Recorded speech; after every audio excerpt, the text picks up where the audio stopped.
Welcome back, everyone. In this lecture, we're going to discuss if, elif, and else statements. So as I mentioned, in this lecture, we're going to discuss control flow in general. And control flow basically allows us to use logic to execute code only when we want to. So often you have a larger piece of code and you only want certain code to be executed when a particular condition has been met. For example, let's imagine that I'm trying to program a robot to feed my dogs.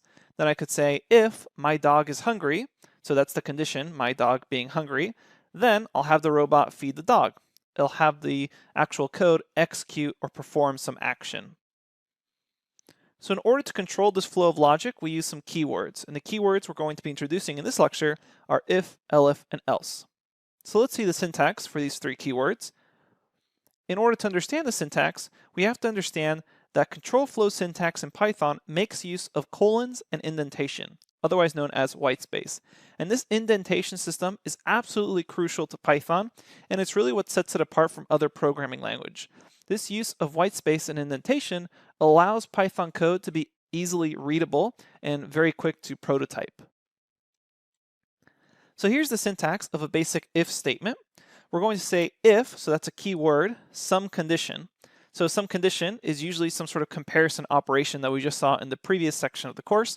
So that could be something like if hungry is equal to true, colon, and then notice that that blue line is indented further than the if statement.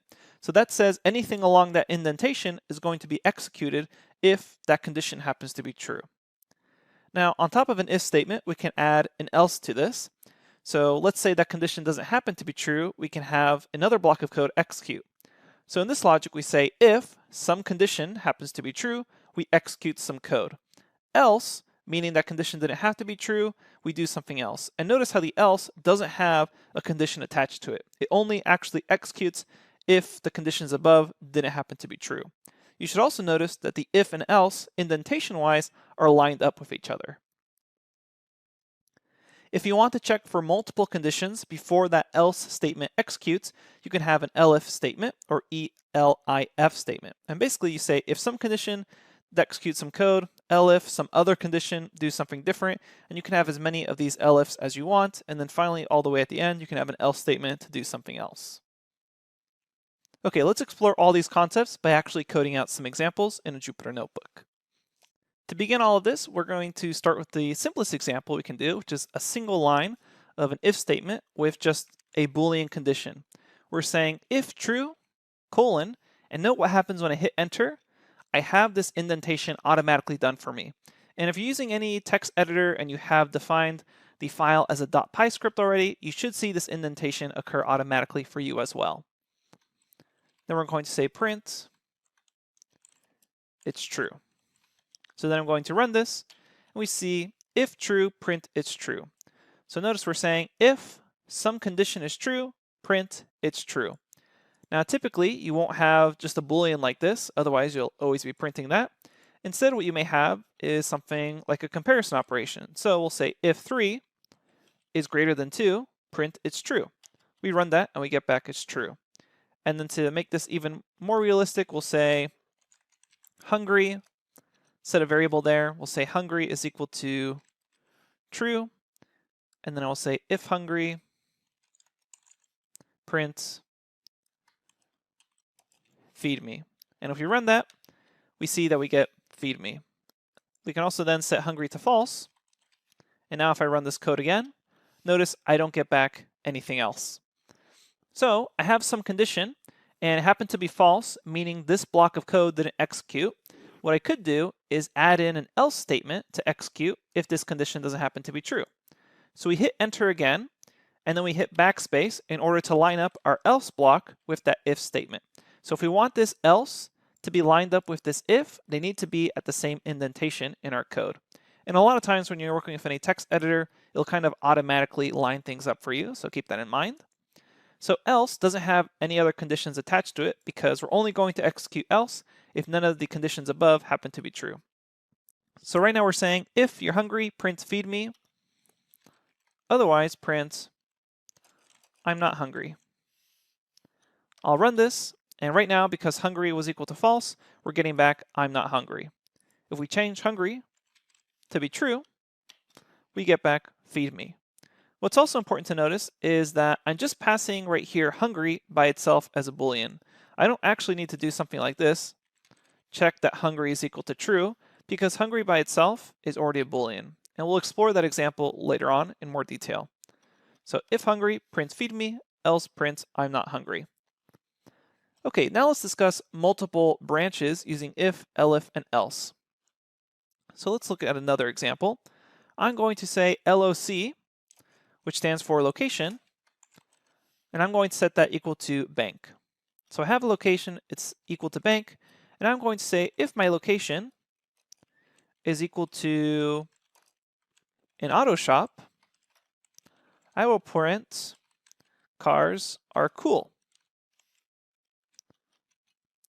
Else, I'll print I do not know much. So when I run this, it says I do not know much because the location was bank, and we have location equal to auto shop, print cars are cool, so that didn't execute. So then we have else printing I do not know much. What we can do is check for other conditions using elif. So let's pass in another condition here. We'll say elif, the location, is equal to the bank,